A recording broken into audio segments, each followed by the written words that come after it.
هي الحلقات تحفظني بآيات من القرآن، هي الحلقات تملأني بحب المصطفى العدنان، هي الحلقات تحفظني. اعوذ باللہ من الشیطان الرجیم، بسم اللہ الرحمن الرحیم۔ السلام علیکم ورحمۃ اللہ وبرکاتہ۔ آج ہم اپنی چھٹی کلاس اصول فقہ کتاب اصول الشاشی میں باقاعدہ خاص اور عام کی تعریف سے اس کلاس کو شروع کریں گے۔ پچھلی کلاسوں میں ہم نے اصطلاحات ضروریہ اصول فقہ کی، کتاب اللہ کی تعریف اور اس کے اقسام، سنت، اجماع اور قیاس کی تعریف اور اس کے ارکان وغیرہ پہ گفتگو کی۔ جیسے پچھلی لاسٹ کلاس میں ہم نے کہا کہ ہم انشاءاللہ عز و جل اپنی آئندہ کلاس میں اصول الشاشی کا باقاعدہ آغاز کتاب اللہ کی فصل جو خاص اور عام کے باب میں معنی ہے، بحث میں معنی ہے، اسے شروع کرتے ہیں۔ اللہ تعالیٰ سے دعا ہے کہ اللہ تعالیٰ ہمارے لیے اس معاملے میں آسانی فرمائے۔ مصنف علیہ رحمہ فرماتے ہیں فصل فی الخاص والعام،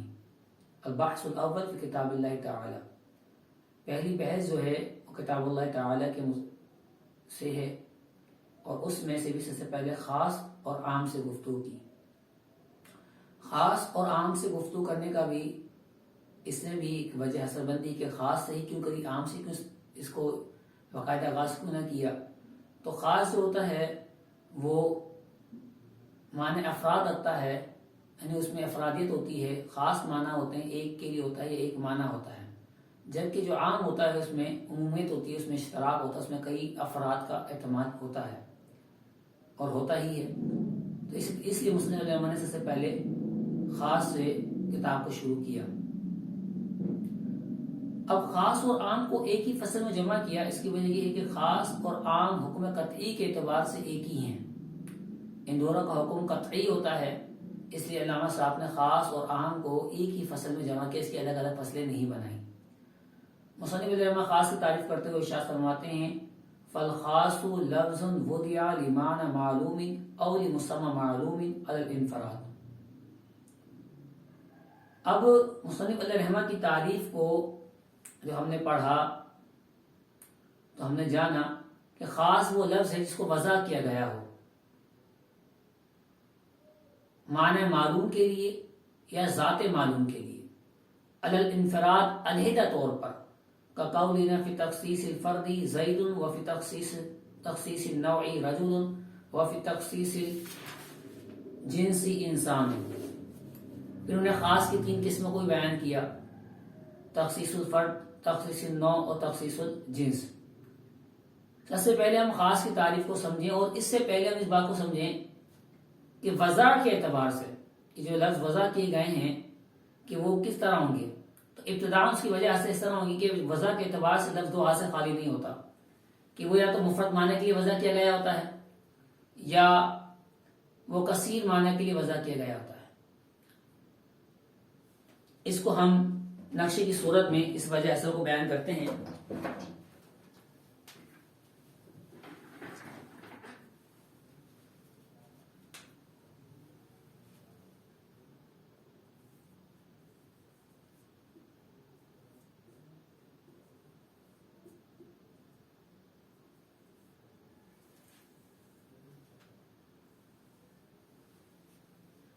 وضع کے اعتبار سے لفظ دو ہاتھ سے خالی نہیں ہوگا کہ وہ معنی مفرد ہوگا، معنی مفرد رکھتا ہوگا یا معنی کثیر، یعنی اس لفظ کا ایک معنی ہوگا، وہ ایک معنی کے لیے وضع کیا گیا ہوگا یا وہ کئی معنی کے لیے وضع کیا گیا ہوگا۔ اگر وہ ایک معنی کے لیے وضع کیا گیا ہے پھر وہ دو ہاتھ سے خالی نہ ہوگا کہ مجرد عن الافراد ہوگا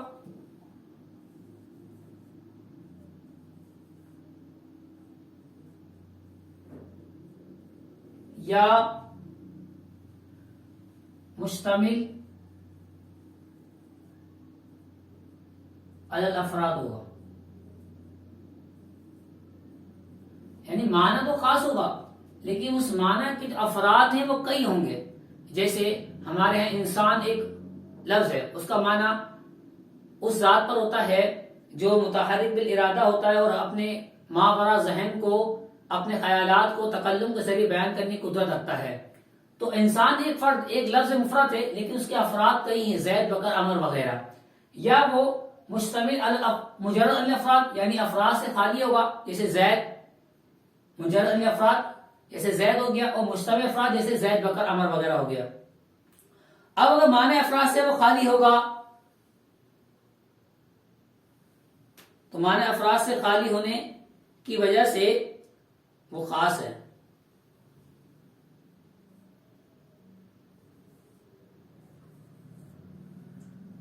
اور اگر وہ مشتمل الافراد ہے تو پھر وہ عام ہے.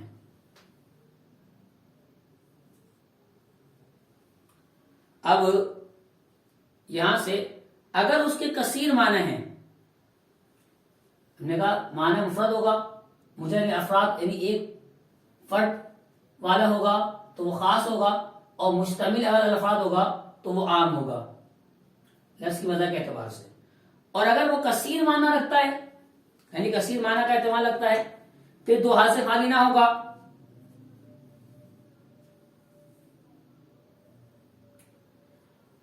کہ کوئی ایک معنی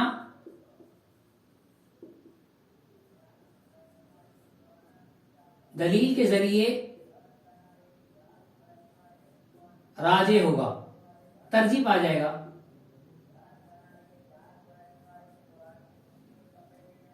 یا نہیں. اگر اس کثیر لفظ وضع کے معنی کثیر ہیں اور کوئی ایک معنی بھی ترجیح نہیں پایا ہے تو وہ مشترک ہوتا ہے. اگر ترجیح پا گیا تو وہ معول ہو جاتا ہے. تو آپ یہ ہم نے جانا کہ وضع کے اعتبار سے معنی مفرد ہوگا یا اس سے کئی معنی ہوں گے، پھر وہ مجرد الافراد ہوگا. یہ خاص، اس خاص کی تین قسمیں بنتی ہیں: خاص الفرد، خاص النوع اور خاص الجنس.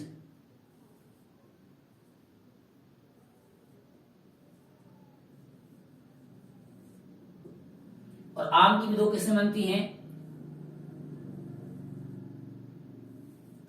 عام مخصوص البعض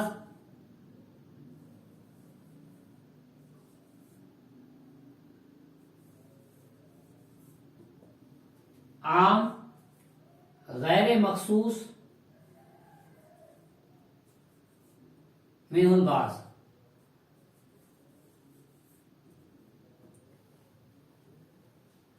تو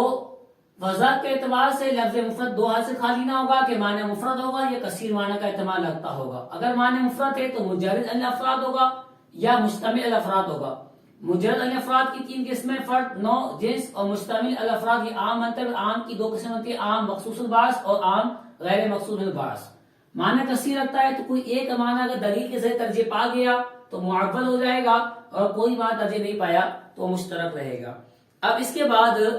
ہم نے جاننا ہے کہ خاص کی تعریف کیا ہے، اور جو خاص کی جو قسمیں ہیں، مجرد الافراد، خاص اور خاص کی جو قسمیں ہیں، اس پہ گفتگو ہم کرتے ہیں. تو میں اپنے بورڈ کا یہ آدھا حصہ جو ہے یہ محض مٹا دوں گا کیونکہ مجھے یہاں پہ خاص کی تعریف لکھنی ہے اور اس خاص کی تعریف کو، اس کی جو فصلیں ہیں اس سے بحث کرنی ہے. اب مصنف اگر نے خاص کی تعریف کی: خاص لفظ وضع لمعنی،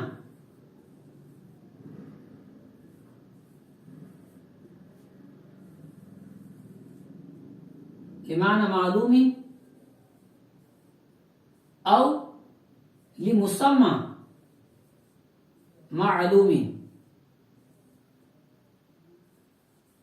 على الانفرادی.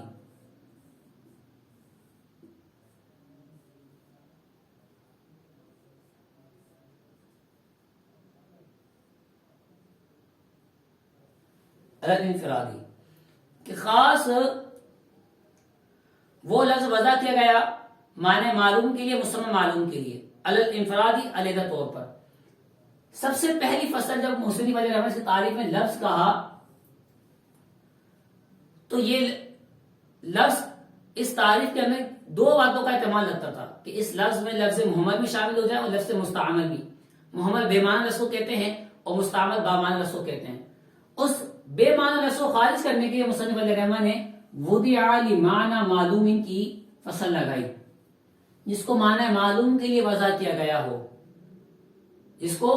معنی معلوم کے لیے وضع کیا گیا ہو، تو اس سے بے معنی الفاظ نکل گئے۔ اور اول مسمى معلوم کی قید اس لیے لگائی اگرچہ یہ اسی فصل کے ساتھ معطوفات بن کے بنے گا، لیکن اگر آپ خاص اقسام لکھیں گے نوع اور جنس، جب مصنف علیہ الرحمن نے وضع لمعنی معلوم کہا کہ جس کا معنی معلوم ہو، تو نوع اور جنس تو اس تعریف میں داخل ہو گئے، لیکن جو فرد ہے کہ جس کا مسمى یعنی جس پر وہ لفظ جس نام پر دال کر رہا ہے، جس ذات پر دال کر رہا ہے، وہ ذات معلوم ہو جائے، وہ داخل تعریف نہیں ہو رہا تھا۔ خاص الفرد، اس خاص الفرد کو اس خاص کی تعریف میں داخل کرنے کے لیے الگ سے یہ مسمى معلوم کے الفاظ کا اضافہ کیا گیا تاکہ تعریف دخول غیر سے معنی بھی ہو جائے اور جس خاص کے دیگر افراد ہیں اس کو بھی شامل ہو جائے۔ تو فرد، نوع اور جنس یہ تینوں خاص کی تعریف میں داخل ہو سکیں، مصنف علیہ الرحمۃ نے وضع لمعنی معلوم کی بات اور مسمى معلوم کے لفظ کا اضافہ کیا تاکہ خاص کی تیسری قسم جو پہلی قسم ہے فرد وہ بھی تعریف میں داخل ہو جائے۔ تو وضع لمعنی معلوم، وضع کیا گیا، یہ فصل ہو گئی لمعنی معلوم کے لیے، معنی معلوم کے لیے۔ پھر ایک اس میں فصل آئی الانفرادی، یہ اس لیے آئی کہ معنی معلوم کے لیے عام بھی وضع ہوتا ہے اور عام کی مخصوص الباس اور غیر مخصوص الباس جو عام کی اقسام ہیں وہ بھی اس تعریف میں داخل ہو رہی تھی۔ تو مصنف علیہ الرحمۃ نے اس عام کو اور مشترک کو اس تعریف سے خارج کرنے کے لیے الانفرادی قید لگائی کہ علیحدہ طور پر۔ اب جو عام ہوتا ہے وہ الافراد دلالت کرتا ہے، مشتمل افراد ہوتا ہے، کئی اس کے افراد ہوتے ہیں، لیکن جو خاص ہوتا ہے وہ فرد ہوتا ہے، نوع ہوتا ہے، وہ جنس ہوتا ہے۔ یوں ہی جو مشترک ہے وہ کئی معنی کا اعتبار رکھتا ہے، لیکن جو خاص ہوتا ہے وہ وضع لمعنی معلوم اور مسمى معلوم الافراد، وہ ایک ہی معنی کا یا ایک ہی جنس کا یا ایک ہی نوع کا اعتبار رکھتے ہیں، اس لیے وہ خاص ہوتے ہیں۔ تو یہاں سے مصنف الرحمن نے الانفرادی قید سے مشترک، معول اور عام کو خاص کی تعریف سے نکال دیا۔ اب خاص کی تعریف جب ہم جانیں کہ وضع لمعنی معلوم او لمسمى معلوم الانفراد اور لمسمى معلوم کی وجہ بھی میں نے بتا دیا کو کہ یہ فرد کو جو خاص کے اقسام میں سے کسی میں اس کو داخل تعریف کرنے کے لیے اضافہ اس تعریف میں ایڈ کیے گئے۔ اس کے بعد ہمیں جاننا ہے کہ جو خاص کی تعریف ہے اور اس کی تین قسمیں ہیں، ہم نے فرد، نوع اور جنس کو بیان کیا۔ اس میں مناطقہ اور اصولیین کے مابین ایک اختلاف ہے، اس کی طرف گفتگو کر کے اس بات کو ختم کریں گے کہ جو قول فی تخصیص الفرد زید، کہ تخصیص فرد جو ہے اس سے مراد خاص معین ذات جو ہے وہ زید کی ہے۔ اس کے بعد تخصیص النوع رجل وفی تخصیص الجنس انسان۔ اب ہمیں خاص الفرد کی تعریف، خاص النوع کی تعریف اور خاص الجنس کی تعریف کو سمجھیں، اور مصنف علیہ الرحمن نے اس کو یہاں نقل کیوں کیا اس بات کو سمجھیں۔ ادھر خاص الفرد جو ہوتا ہے وہ یہ ہوتا ہے کہ وہ لفظ ہے جو فرد واحد کے لیے وضع کیا گیا ہو، اس کو خاص فردی اور خاص معین اور خاص الفرد بھی کہتے ہیں۔ مثلا جتنے بھی معین شخص ہیں، زید، بکر، عمر، یا جو جگہوں کے نام ہیں وہ خاص الفرد ہیں۔ پھر خاص النوع کہ وہ لفظ جس کو کسی ایک نوع کے لیے وضع کیا گیا ہو، اور اس کو خاص نوعی اور خاص النوع بھی کہتے ہیں، جیسے مرد کے معنی کے اعتبار سے خاص ہے کہ اگرچہ اس کی مصداق متعدد ہیں،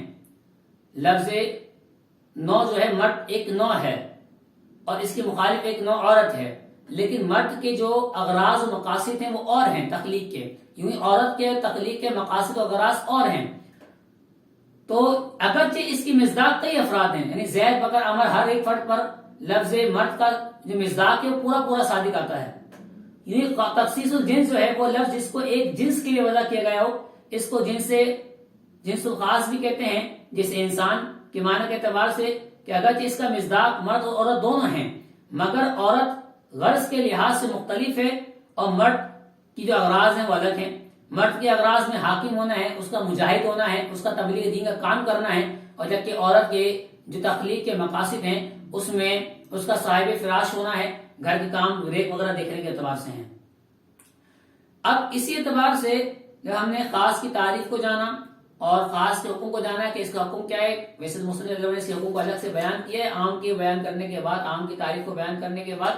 لیکن یہ کہ اس کا حکم قطعی ہوتا ہے اور اس پہ عمل کرنا واجب ہوتا ہے، اور آگے جو اس کے ساتھ اگر کوئی تغیر تبدل کے بغیر اس کے حکم پر عمل کرنا، خاص میں تبدیلی کے بغیر اگر حکم عمل ہو جائے تو ٹھیک، ورنہ حکم خاص پر عمل کیا جائے گا اور جو بھی اس کے مقابلے میں ہوگا اس کو ترک کر دیا جائے گا۔ ہم نے جتنی بھی اقسام بیان کی اس کا خلاصہ یہ ہے کہ اہل اصول اور مناطق کے ہاں درمیان جو جنس اور نوع کی تعریف میں اختلاف ہے، اہل اصول اور مناطق کے ہاں جنس اور نوع کی تعریف کا اختلاف ہے۔ اختلاف کی وجہ یہ کہ اہل اصول اغراض و مقاصد سے بحث کرتے ہیں، یعنی ہم اصولیین اصول فقہ پڑھنے والے اس کے اغراض اور مقاصد سے بحث کرتے ہیں، جبکہ مناطق اشیاء کی حقیقتوں سے بحث کرتے ہیں، کیونکہ مناطق کا مقصد جو ہوتا ہے وہ حقائق کی معرفت ہوتی ہے، لہذا اہل اصول کے نزدیک جنس وقوع کی یہ تعریف ہوگی، جنس اور نوع کی تعریف یہ ہوگی کہ جنس وہ کلی ہے، اہل اصول کے نزدیک جنس کی تعریف ہے کہ جنس وہ کلی ہے کہ جو ایسے بہت سے افراد پر معمول ہو کہ جن کی غرض الگ الگ ہوں، اور نوع وہ کلی ہے جو ایسے بہت سے افراد پر معمول ہو جن کی اغراض ایک ہو، جبکہ مناطق کے نزدیک جنس وہ کلی ہے جو ایسے افراد پر معمول ہو جن کی حقیقت الگ الگ ہوں، اور نوع وہ کلی ہے جو ایسے افراد پر معمول ہو جن کی حقیقتیں ایک ہوں۔ اب دیکھیں صاحب تعریف میں جانا کہ ہمارے ہاں اصولیین کیا نوع وہ شمار ہوتا ہے کہ جس کی افراد کی جو حقیقتیں ہیں، جنس وہ کلی ہے جو بہت سے افراد پر معمول ہو جن کی اغراض الگ الگ ہوں، اور نوع وہ کلی ہے جو بہت افراد پر شامل ہو جن کی اغراض ایک ہوں۔ تو اسی تعریف کے اختلاف کی بنا پر پھر کیا ہوا کہ جو چیز مناطق کے ہاں نوع ہو گئی وہ اہل اصول کے نزدیک جنس ہو جاتی ہے۔ مثلا انسان جو ہے مناطق کا نوع ہے، کیونکہ وہ جبکہ اہل اصول کے نزدیک وہ جنس ہے،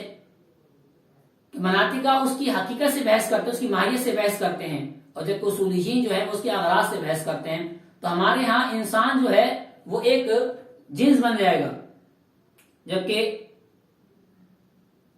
انسان مناطق کے یہاں نوع بن جائے گا، جبکہ اصولیین کے نزدیک جو انسان ہے وہ جنس ہوگا۔ اور کیونکہ انسان کی اغراض و مقاصد کے اعتبار سے، عبادت الہی کے اعتبار سے وہ ایک ہی شریعت کے پابند ہیں، لیکن جو ان کے معاملات ہیں دیگر تخلیق کے مقاصد ہیں وہ الگ الگ ہیں۔ جب وہ مقاصد الگ الگ ہیں تو کچھ فقہی معاملات میں ان کی بھی رعایت کی گئی ہے، مرد ہونے کے اعتبار سے، عورت ہونے کے اعتبار سے۔ مرد کی ذمہ داریاں کچھ زیادہ ہیں، عورت کی ذمہ داریاں کچھ اور بھی ہیں۔ تو اس اعتبار سے کہ ہم نے